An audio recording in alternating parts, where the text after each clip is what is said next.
मोहम्मद अजहर सिद्दीक अपने programme political diaries के साथ हाजिर खिदमत है। इस वक्त हमारी कही हुई बातें जो है ना वो अब सारे सामने है। मैंने कह दिया था कि ये बजट इसका शहबाज शरीफ का आखिरी है। अब चेहरा बदलना है, इसके बस की बात नहीं है भाई। और ठीक है, आप समझते होंगे, लेकिन माजरत के साथ इस मुल्क को कहाँ लाकर खड़ा किया है, जरा वो बताएं। अगर फील्ड मार्शल आसिम मुनीर साहब ना होते तो क्या हालात आते। और शहबाज शरीफ को हटाया जाएगा पूरा ना, मैंने ये भी हमेशा से कहता हूँ कि पूरा सेटअप नहीं जाएगा। और जरदारी साहब की खामोशी भी आपको समझ आ रही है, आखिर समझ से बालातार है। एक और शख्स की एंट्री होने जा रही है, और वो होगा शरीफ खानदान के हवाले से, लेकिन पीपल्स पार्टी जब तक ओके नहीं करेगी वो बंदा नहीं आएगा। इसलिए मैं तो पीपल्स पार्टी के हवाले से दे रहा हूँ, ठीक है ना जी। और एक और इस्तीफे जो है ना, निजाम को हिला डाला। ये इंतहाई खत जो है ना सामने आया है। और अब इस बेशर्मी के पीछे नून लीग का हाथ है। तफसीलात अब आपके सामने रखेंगे। और ये अब जरा पहले ये खबर कर लूं, फिर मैंने असल में बात करनी है सिंध तास मुआहदे के हवाले से, इंडस वाटर कमिश्नर, और खास तौर पर जो इंडिया जो है अपना चिनाब बेसिन पे जो रन ऑफ रिवर वाटर जो डैम जो बना रहा है, उसके हवाले से भी गुफ्तगू करना मैं चाहूंगा। सबसे पहले जो इस्लामाबाद में था खबरें जो गर्दिश कर रही हैं कि मुस्लिम लीग नून की वफाक की सियासत जो है ना, वो हमजा शरीफ के सुपुर्द करने का फैसला किया है। और बताया यही जा रहा है जो आने वाले पीर से जो है ना, इस्लामाबाद में डेरे डालकर वो वज़ीर शहबाज शरीफ के सियासी मामलात में मुआवनत करेंगे। और शहबाज शरीफ हमजा शरीफ को अपने सियासत से आउट देखा है। अच्छा, ये एक वो कहानी का एक वो रुख है जो दिखाया जा रहा है। शहबाज शरीफ के जाने की तैयारियां हैं, ये मैं आपको बहुत पहले बता चुका हूँ। और मैंने उसकी लॉजिक आपके स्कैन में क्या बताई थी कि जुल्फकार अली भुट्टो साहब से अगर सफर शुरू किया जाए जियाउल हक, सॉरी मुशर्रफ तक के दौर तक, तो कोई भी हुकूमत है 18 22 महीने 24 महीने 52 बी, मैं तो आज भी 58 2 बी का बड़ा कायल हूँ। इस सेटअप को बचाने के लिए मैं हमेशा 58 2 बी का कायल रहा हूं। लेकिन चले, अब तो 58 2 बी बात ही और आ गई है, क्योंकि मुशर्रफ साहब का दौर आया, फिर वो निजाम बदला। निजाम क्या बदला, मिसा के जमहूरियत या चार्टर ऑफ डेमोक्रेसी या चार्टर ऑफ डकैती किया उन्होंने। अच्छा, तय ये किया उन्होंने कि जाने वाला और आने वाला हमारी मर्जी का होगा। एक हुकूमत कर रहा होगा, दूसरा अपोजिशन में होगा, केयर टेकर सेटअप इसी मर्जी का बनेगा। और इलेक्शन कमीशन भी उन्हीं की मर्जी का होगा, चेयरमैन नैब। यानी ये तीन ऐसी जगह थी कि जो इन्होंने बैठकर बड़ा बाहर बैठकर पहले, लेकिन इन्हें क्या पता था कोई भी वजीर आजम 5 साल पूरे नहीं करेगा। और ये मैं बातें आज से नहीं कर रहा, वो चाहे यूसुफ रजा गिलानी हो लहदा बात है, उसको उनको निकालने में मेरी पिटीशन थी सबसे मेन। उसके बाद यूसुफ रजा गिलानी के बाद नवाज शरीफ है, फिर इमरान खान साहब है, तो अब ये भी साहब मुलाजिम शहबाज शरीफ जो है ना मुलाजिम ही है, और क्या है। इनका बजट, वैसे तो बजट पांचवा है, क्योंकि दो पहले हैं तीन पहले हैं, लेकिन असल में तो जाने की तैयारी, और ये आखिरी बजट है। मैं सबसे पहला आदमी हूं जिसने ये बात की थी। सबसे पहला मैं चैलेंज करता हूं कि I am the first man जिसने ये बात पिछले अप्रैल में कही थी। अच्छा, और मैं यहां एक बार बताना चाहूं कि मैं आज भी समझता हूं कि इस सारे सेटअप के अंदर पीपल्स पार्टी की मर्जी का बदला आ रहा है। लेकिन पीपल्स पार्टी कुछ इश्यूज के ऊपर खड़ी हो गई, और हमने गिलगित बल्तिस्तान में देखा कि गिलगित बल्तिस्तान में जो इलेक्शन हुए, पीपल्स पार्टी जीत रही थी, हुकूमत भी बना रही, लेकिन यकदम तरीके इस्तेकाम पाकिस्तान में शामिल हुए, और वहां बात किसी और तरफ गई। यही एंट्रियां आपने कश्मीर के इलेक्शन में भी, आजाद कश्मीर के इलेक्शन में भी देखी। ज्वाइंट एक्शन कमेटी किसी और कॉन्टेक्स्ट के हवाले से आई और छा गई, और वो एक अलग बात है, मैं उस कहानी में नहीं जाना चाहता। फिर हमने देखा कि वहां भी तरीके इस्तेकाम में पाकिस्तान की पार्टी, लेकिन पीपल्स पार्टी वहां हुकूमत बनाएगी चाहे तरीके इस्तेकाम में पाकिस्तान के साथ मिलकर। तो अब पाकिस्तान के अंदर भी सेटअप पीपल्स पार्टी की अनटिल अनलेस पीपल्स पार्टी इनकार करे, और पीपल्स पार्टी को इनकार नहीं करना चाहिए, मैं फिर बताता चलूं। पीपल्स पार्टी को बिल्कुल इनकार नहीं करना चाहिए, उन्हें हुकूमत बनानी चाहिए, और पाकिस्तान तहरीके इंसाफ के साथ हालात बेहतर होंगे। पीपल्स पार्टी आएगी तो पाकिस्तान तहरीके इंसाफ मैदान में आएगी, और उससे बहुत सी चीजें बेहतरी की तरफ जाएंगी, आप याद रखिएगा। अब शहबाज शरीफ के जाने की तैयारी में आपके सामने हमेशा कहता रहता हूँ। मोहसिन नकवी साहब दौरे पर हैं, बिलावल भट्टो भी सरसरी से नजर आ रहे हैं। अब इस तहकाम को जो दवाम बख्शना है ना, ये सारे सेटअप को, और सदाई साहब ने चुप का जो रोजा रखा हुआ है। मियां नवाज शरीफ 12वें खिलाड़ी है, बस के नाम ही के रहेंगे। मरियम सफदर साहबा सीसीडी से बंदे मरवा रही हैं, वो सीसीडी मार रहा है बंदा, चले यूं ले लें आप, मुल्क का अल्लाह ही हाफिज है। मोहसिन नकवी वजीर दाखिला क्यों है? अब ये बात एक आम हो रही है। बलूचिस्तान और आज़ाद कश्मीर के हालात को देखना वजारत दाखिला काम था। इस वक्त दाखिली अमूर का वजीर सब कुछ कर रहा है, लेकिन अपनी वजारत को कुछ वक्त नहीं दे रहा। इनको वजीर खारजा बनाएं, दाखिला किसी और को दें। पाकिस्तान की यही बदकिस्मती है कि बजाय इसके इदारों को बाख्तियार बनाया जाए, यहाँ निज़ाम जो है ना हमेशा शख्सियात के गिर्द घूमता है। और ये हालात यही हैं, सारे काम मेरिट की बजाय ताल्लुकात की बुनियाद पर होते हैं। और अगले सेटअप में पहले मैं समझ रहा था कि मोहसिन नकवी अगला वजीर आजम, लेकिन वो नहीं रहा। मेरे पास खबर यही है। लॉयल्टी चेक शहबाज शरीफ का और है। मोहसिन नकवी साहब ने जितना काम करना था उन्होंने भी कर लिया। अब इस सेटअप को दवाम बख्शने के लिए, आगे ले जाने के लिए, उन लोगों को जो इस्तेमाल हुए या इस्तेमाल किए गए उनको अगले सेटअप में नहीं रखा जाएगा। ये मेरी असेसमेंट क्या है, मैं इंफॉर्मेशन का लफ्ज नहीं कहता जी। मोहसिन नकवी साहब आपको पता है चेयरमैन पीसीबी भी बने, चैंपियंस ट्रॉफी जीतने वाली टीम बांग्लादेश से भी वाइट वॉश हो गई। वजीर दाखिला बने तो अमरीकी वॉर एंड टेरर के बाद हालिया सबसे ज्यादा अमनो आपके सामने वो खराब है। साजिश के लाने ईरान गए तो अब अमेरिका ईरान पर हमले की तैयारियां कर रहा है। और इतलात के मुताबिक बलूचिस्तान में चागी शहर पर मुसल्ला अपराध का कब्जा है ये, और तमाम सरकारी इमारतों और मुसल्ला अपराध का कंट्रोल है। ये बड़ी एक तकलीफ की बात है। बलूचिस्तान हुकूमत जो है ना वो कोयटा तक महदूद होकर रह गई है। फील्ड मार्शल साहब के जो है ना जी, अब जो बातें सारी सारी सामने की जा रही हैं, वो आपको याद है वो यही कहा करते थे कैसे जो की मार है बलूचिस्तान। ठीक है ना जी। अब ये मैं कुछ नहीं अभी कहना चाहता। मेरा उनसे ताल्लुक या दोस्ती पुरानी है।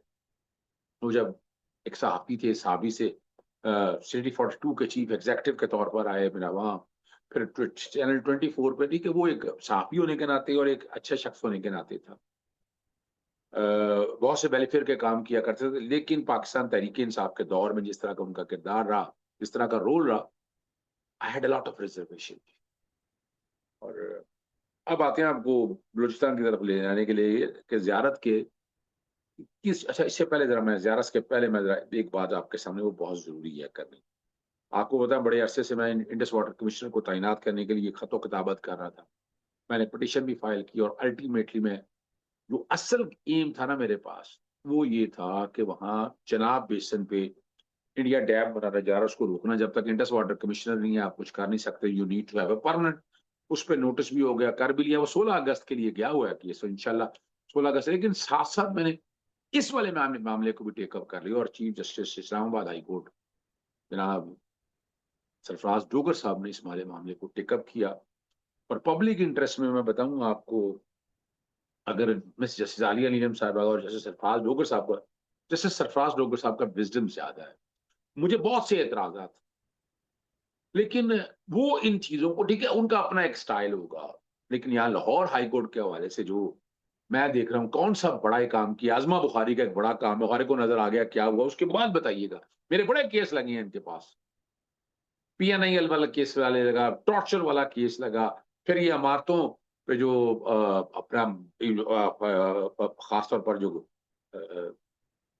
रेगुलेटरी निजाम के हवाले से जो है ना, आग लगने के हवाले से, वो सारी बातों को, वो पिटीशन मैंने, पहली पिटीशन मैंने वापस ले ली थी, फिर दूसरी पिटीशन को सामने रखते हुए मैंने ये बहुत से मामले लिए। अब आपके सामने जो है ना सिंध तास का मुआहिदा जो है ना, फाकी वजीर फाकी हुकूमत तमाम फरीकों को जुडिशल एक्टिविज्म पैनल, मेरा जो 1 लाख रुपए जिसको जुर्माना हुआ लाहौर हाई कोर्ट से, पाकिस्तान के अवामी हकूक और कौमी सलामती के मुतालिक ये केस की समाअत बाकायदा मंजूर हुई।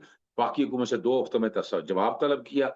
सिंध तास्क हुकूमत माहिदा पर हुकूमती इकदाम अदालत में, मैं बुनियादी तौर पर यही है, चनाब ब्यास लिंक टनल जो है ना मनसूबा पर इस्लामाबाद हाई कोर्ट में ये मामला लेकर आ गया। अभी मफादात के तहफ़्फ़ुज़ के लिए मैंने बहुत सी बातें, आर्टिकल 199 के तहत ये मामला जो है ये मफादी आमा का आता है। और यहाँ लाहौर हाई कोर्ट तो आपको ना दरवाजे बंद हैं मफाद आमा के हवाले से। यहाँ को केस करना हो, अभी मैं आपके सामने वो एम टैग वाला देख लें, वो वहां लगा भी, छुट्टियों में लगा भी, स्टे भी हुआ। और यहाँ मैं खातों किताबें देख के, वो मेरी वो यानी ना डायरी होती है ना एंट्री होती है। मोहतरमा चीफ जस्टिस साहब फाइल देखेंगी तो एंट्री होनी है। और ये भी एक अजीब सा निजाम है, कोई पूछने वाला नहीं है यहाँ पर। बस यहाँ एक खास ग्रोह और ग्रुप को हर कोई वकील उनके साथ लग जाए, उनके लिए दरवाजे खुले हुए हैं, उनके लिए सौरभ यानी निजाम बिछा हुआ है। ये खुदारा है यार, खुदारा, मत करें ऐसा। चलें, छोड़ें इन बातों को। हम आपको अब लेके चलते हैं ज़ियारत की 21 शोहदा की मीतें जो है ना, लवाहिकीन एहतजाजन सिविल अस्पताल से धरने में ले गए और वज़ीर-ए-आज़म आर्मी चीफ से मुज़ाकरा तक तदवीन न करने का ऐलान किया। अब ज़ियारत के इलाके में मांगी डैम फ़ेज़ 3 में दहशतगर्द हमले में शहीद होने वाले 21 पुलिस एहलकार हैं। उनकी मीतें लवाहिकीन और मुज़ाहिरीन हैं। मैं उनमें नहीं जाता, इलाके में बड़ी कशीदगी है, दिक्कत है, तकलीफ़ी है और बाद अज़ मर्ग उनका मुआयना भी हो चुका हुआ है। और लेकिन ये सूरत-ए-हाल वहाँ पर गम और गुस्सा जो बहुत ज़्यादा है। और ये सारी बातें मैं आपके साथ बताने का ज़रा ये नहीं है, बलूचिस्तान को गले से लगाना है, इसको कैसे हैंडल करना है, किस तरह देखना है, ज़रा ये है मामला, बड़ा सीरियस है जो देखने वाला है।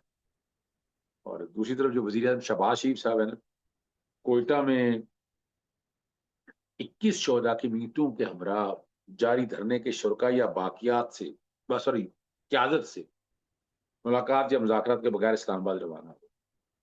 सदार अख्तर महंगल के बारे में बड़ी अजीबो-गरीब सी बातें हो रही हैं कि जनाब पता नहीं ऑडिट हुआ, ये हुआ। वो आप रिकवरियाँ कर लेते, ऑडिट हुआ भी तो। ये उस इंसान ने हिम्मत की है जनाब, जिस तरह मर्ज़ी मैं तारीफ़ करूँगा सरकारी मुराद और तनख्वाहें जो है ना, 78,92,475 रुपए का चेक कौमी इस्लामी सेक्रेटेरिएट के हवाले कर दिया और एक खत भी अरसाल किया, जिसमें सरकारी रकम खजाने में जमा कराने की दरख्वास्त की। आपने खत में लिखा है कि 3 सितंबर 2024 से 11 फरवरी 2000 की मुद्दत की तमाम तनख्वाहें और अलाउंस वापस ले रहे हैं कर रहे हैं। मजमूई मालियत उन्होंने कहा इतना बताया कि सितंबर 2024 में इस्तीफा देने के बाद उन्होंने अपने पार्लिमानी बैंक अकाउंट से कोई तनख्वाह या अलाउंस वसूल नहीं किया। ये समझो जो ये कह रहे हैं ना कि जनाब वो पैसे लेके चलेगा, ठीक है यार, अब मेरे बॉस से इख्तिलाफ यानी मुझे एक दौर में बड़े इख्तिलाफात रहे हैं, लेकिन ये बात को एप्रिशिएट करना चाहिए।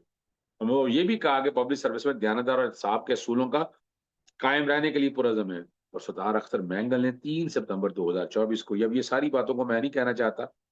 अब और एक बात जो बड़ी अहम है, वो बड़ी ज़बरदस्त है और अपना ना हालिया हमज़ा ने खत लिखा है मरियम सफदर को और वो ज़िक्र करती है कि आप जेल की दास्तान सुनाती हैं, तो दिल चाहता है कि अवाम को दरअसल फ़र्क भी बताया जाए। एक जेल वो होती है जो इक़्तिदार वालों को मिलती है। एक जो वो होती है जो सियासी मुखालिफिन के हिस्से में आती है। उन्हें समझो आप जेल में नहीं थी। आप तो गोया सरकारी गेस्ट हाउस में मुकीम थी। आपको अलग कमरा मिला, अटैच बाथ मिला, वॉक के लिए अलग जगह मिली, ऊपर शेड भी मौजूद था और हम है कि 122 खवातीन के बैरक में 2 बाथरूम में गुज़ारा कर रहे हैं। वो भी ऐसे कि पानी हो तो किस्मत, ना हो तो कतार में खड़े रहो और सब्र का सबक पढ़ो।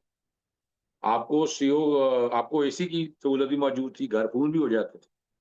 हमारी जेल में ना तो मोबाइल है, ना पीसीओ है, ना सुकून से घरवालों की आवाज़ सुनने की इजाज़त है। हमें हफ्ते में 1 दिन सिर्फ 20 मिनट की मुलाकात मिलती है, वो भी ऐसे जैसे किसी खतरनाक मुजरिम से तफ्तीश हो रही हो। ये ज़रा सोचने वाली बात है, इस पे अमल कौन करेगा? जनाब हम क्या करें, हम तो आपके सामने बातें रखते रहते, कहते रहते, आप समझ जाइएगा। मियांवाली में अपना जो एक मदर एंड चाइल्ड केयर अस्पताल था, जिसका इफ्तिताह जो है ना दिसंबर 2022 में इमरान खान ने किया था। अस्पताल पर इफ्तिताही तख्ती भी लगी हुई थी, मगर तख्ते लाहौर को ये गवारा न हुआ कि इस पर कैदी नंबर 804 या इमरान खान का नाम दर्ज हो। तख्ती तोड़कर हटा दी गई या किसी स्टोर में फेंक दी गई। पंजाब में अस्पतालों, गाड़ियों, हर जगह आपको एक ही तस्वीर नज़र आएगी, मैं उनमें नहीं जाना चाहता।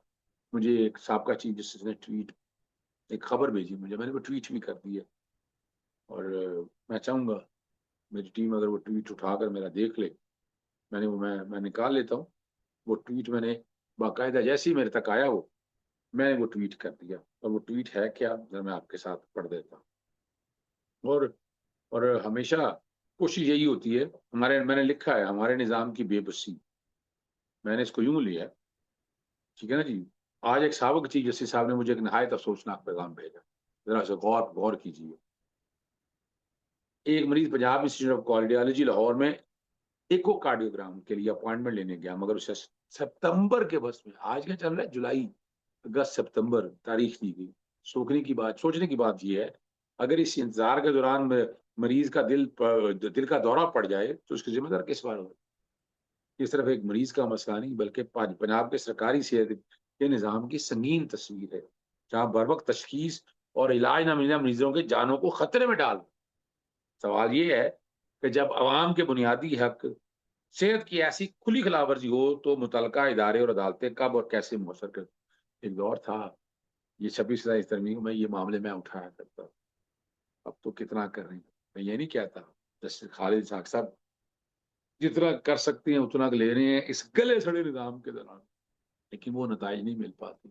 चले भारत कोशिश तो करते हैं वो, ये मैं इस हवाले से तारीफ करूंगा। वो बाकी अपनी जगह उनका अपना नुक्ता नजर है, अ, वजह तजर्बा नहीं है उनका, मैं यही कह सकता हूँ। पब्लिक इंटरेस्ट के हवाले से मैं यही कह सकता हूँ, किया नहीं ना, जिसने पब्लिक इंटरेस्ट किया उसको पता है दिल पे, ग्राउंड पे क्या मसाइल है। ठीक है ना जी। और अब लेकिन ये समझे तब ना। और ये फ्लाइंग अवाम में मियाँ वाले की तरफ वापस आता हूँ। अवामी फलाह के मंसूबे पर ना किसी सियासी जमात की नहीं बल्कि अवाम की मलकियत होती है। मियाँ वाली सरगोदा डिवीजन के अवाम को तकरीबन 3 अरब की लागत से तामीर हुआ था, 200 अस्पताल पर मुश्तमिल मदर एंड चाइल्ड अस्पताल और नर्सिंग कॉलेज एक तभी से था जो है दिसंबर 2022 में इमरान खान ने किया था। अब इस खुद मुख्तार अस्पताल को DHQ अस्पताल में जम करने और मरकजी दरवाजे से इफ्ताही तख्ती हटाए जैसे इकदाम कहाँ से उठाओगे? दिलों से तख्तियां नहीं हटती हैं, वहां से उठा लोगे आप। चलें, बहरहाल इजाजत चाहते हैं। अस्सलाम वालेकुम, अल्लाह हाफिज़, पाकिस्तान जिंदाबाद।